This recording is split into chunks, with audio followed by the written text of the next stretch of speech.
former adversaries. Joe played for the 76ers, but he was a good friend and someone that I shared a friendship. And it's hard for me to understand now how this is affecting Joe and his wife. So to Kobe's family, I want to send my most sincere and heartfelt regrets and prayers, and my thoughts are with you guys.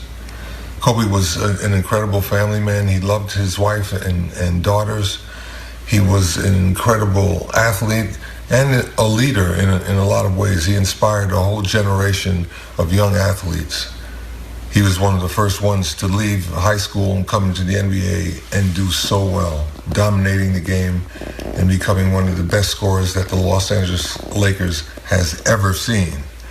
I had the privilege of being there when he scored his 81-point game, and it was something that I will always remember as one of the highlights of the things that I have learned and observed in sports. Kobe, my thoughts are with you. Absolutely. Rest in peace, young man. This loss it's just hard to comprehend. Go with God. So the thoughts of Kareem Abdul-Jabbar. LeBron just became the third all-time leading scorer, passing Kobe Bryant on that list. Kareem Abdul-Jabbar is the all-time leading scorer in the history of the NBA. He won 7 NBA championships, I think a 19-20-time All-Star, one of the great players in history, and an intellectual in a way that a lot of other people have not been. Such a thoughtful man, and you can see him verbalizing the way a lot of people feel. And just how gracious of them to all reach out with their statements, their tweets, their videos. When you think of the heartbreak of those who knew Kobe Bryant so well, as not only a colleague, as a fellow basketball player, but also as a friend, that person that they were on planes with and hotel rooms and on the road and sharing in this industry that so many of us just get to see from the outside in our seats at a basketball game, truly from the inside. And I just want to say thank you to the people like Magic and Shaq and Kareem who've been putting out statements. All right, so the press conference is now getting underway, where we're expecting to hear more information about this. Daryl Osby, the head of the LA Fire, taking over. My name is Daryl Osby, and I'm the fire chief of the Los Angeles County Fire Department. I want to thank you for coming here to today's briefing of the Willow incident. Today, shortly before 10 o'clock at 9:47 a.m., the Los Angeles County Fire Department received a 911 call of a potential helicopter down in a brush fire at the intersection of Los Virgenes Road and Willow Glen Street in the city of Calabasas in unincorporated Los Angeles County.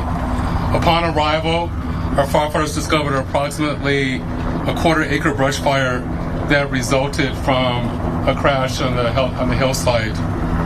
The Los Angeles County Fire Department initial response was 15 pieces of apparatus and 56 personnel that consisted of paramedics, engine company, heavy rescue, truck company, hand crews, and aircraft, and a chief officer to oversee the incident. Upon arrival during the incident and upon arrival of the Sheriff's Department, our two respective departments entered into unified command to handle this incident. Our firefighters on scene indicated that there was a debris field and steep terrain with a quarter-acre brush fire that was occurring at the time.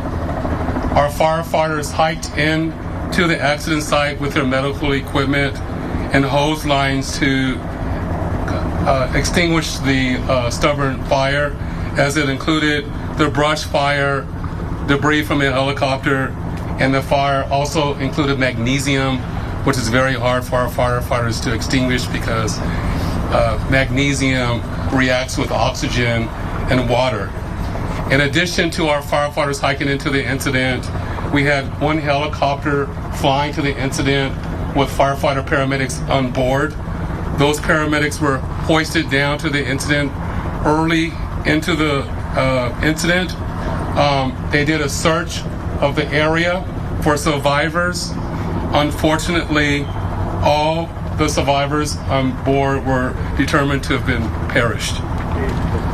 Firefighters and hand crews worked to extinguish the fire while carefully preserving the incident for investigation.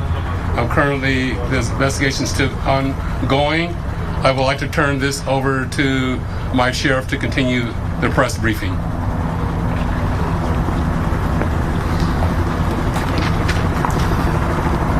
Thank you, Chief Osby. Personnel from Lost Hills Sheriff's Station responded to the scene of the crash site and assisted the fire department, and we've established a containment area, and now our Aero Bureau has a handle on traffic or aircraft accidents. However, when there's a fatality, then it switches to the National Transportation Safety Bureau, the NTSB, and the Federal Aviation Administration, the FAA. FAA is already on scene and assisting.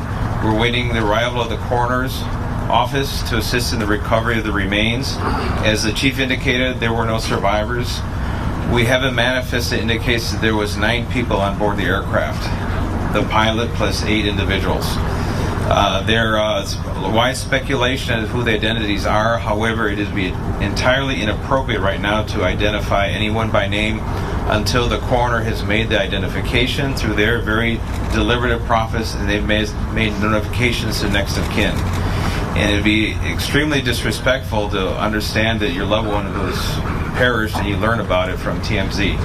That is just wholly inappropriate, so we're not going to be going there. We're going to wait till the coroner does their job, and we're assisting the families of those who believe they've been impacted, and it's a tough process. And our hope goes out to all of the members that were on board, all the family of everyone who was on board this aircraft, and God bless their souls. So at this point in time, we have nothing that we can add until the coroner does their job, and we'll be making those notifications when we have the information and we know the next of kin have been notified. Then we can release the information publicly, and you'll be notified in subsequent announcements. Sheriff, there is one thing you can confirm. Do we have a confirmation actually of 9 bodies there at the scene? That is our belief, yes. Thank you. So we realize at this point there are so many questions. There's a lot of information out there, and again, we understand. There's a lot of information that's floating, but we certainly have a responsibility and an obligation, out of respect, of course, for the families. And this is a very difficult time for us all, for the city. We have the mayor here of Calabasas, also City Council. We thank them for being here, and in fact, they wanted to pass on a message that for those in the community that want to gather here and are coming to Calabasas, if you do, you are welcome to join others at the Deanza Park here in Calabasas, and the cross streets there are Lost Hills and Las Virgenes. Also, the Sheriff's Information Bureau will be sending out updates as to when there will be, if there is one, a press advisory out, a notification of another press conference or any other updates through our Twitter. So please look for that. And again, we thank you so much for being here today. And again, thank you for your time. Elizabeth, take a look at